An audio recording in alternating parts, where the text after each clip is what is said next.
Women's MMA is one of the most polarizing topics that can be spoken upon within the industry of MMA, as you have people who think it should be scrapped and that it slows down the momentum of cards and that it's shit, and and then there's people who actually appreciate it for what it is and don't really care about women's fights. They're kind of just on the cards and they just kind of watch it, or they use it as a piss break or whatever. But did you notice how I didn't say that there are people that love women's MMA? Because that doesn't really exist. Since the retirement of Amanda Nunes, there feels like there's been something missing from women's mixed martial arts, and there seems to be a lack of stars. However, in this video I'm going to be discussing a fight that I believe almost killed the sport of women's MMA, and that fight is Carla Esparza versus Thug Rose. This fight took place on UFC 274 and had some absolutely spectacular fights on this card. You have Michael Chandler absolutely stealing Tony Ferguson's soul with an absolutely devastating KO and some super awesome fights within the prelims and the early main card. Then we got to this fight where both women kind of just stared at each other for 5 rounds,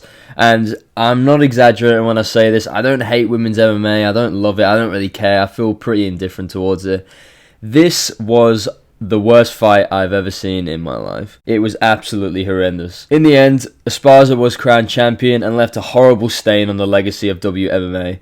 Both women were booed the whole fight, and then they were booed out of the stadium for that absolutely horrendous performance they both put on. So how did this fight almost kill women's MMA? Well, to be honest, I don't think WMMA has the best rep anyway. I feel like a lot of people feel like it's a waste of time, this and that. I know, like, a lot of people think it's sexist, but I feel like, obviously, because women don't have as much knockout power as the men do, a lot of them do go to decision. Like, I've made a lot of money off putting just putting money on women's MMA fights going towards decision, because they pretty much always do. Like, you know, I can't really remember a time where a women's fight has ended in a knockout, apart from Amanda Nunes versus Juliana Pena, but I don't really watch women's MMA, so I don't really know. But yeah, I feel like the spectacle of women's MMA is a lot of decisions and not many knockouts or even submissions, so a lot of people find it really, really boring, and especially if it goes the whole 5 rounds, then you're just watching 25 minutes of not really much happening. And obviously, many of these co-main women events are for titles, so Dana White's hand is kind of forced to put them on the co-main event because they're obviously for a title. You know, you can't just put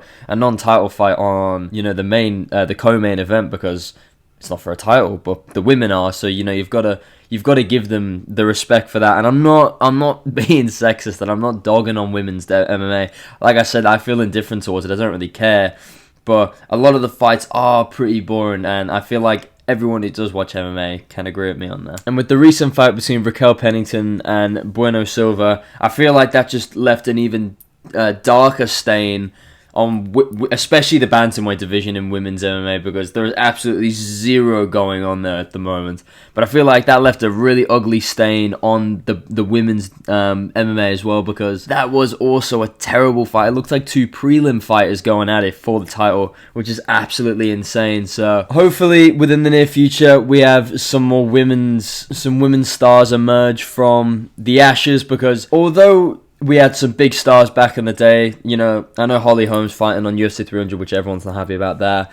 You know, we had Amanda Nunes, we also had Ronda Rousey. All of these women were not, I don't think they are the level of fighters that we have today. We have way better level of women's fighters now. They were beating up a bunch of fucking restaurant workers, you know, they're absolutely horrendous. Like, some of the people that Ronda Rousey were beating, they were absolutely shocking. They were not up to today's standard of women's MMA fighter. But overall, there's just no star power in women's MMA, and I feel like that's the main issue. So I feel like someone who's got even the smallest bit of star power needs to be fast-tracked to a title just to revive women's MMA, because honestly, it is not looking good. Anyway, this was just a quick rant. I'm sorry for not uploading for around a week.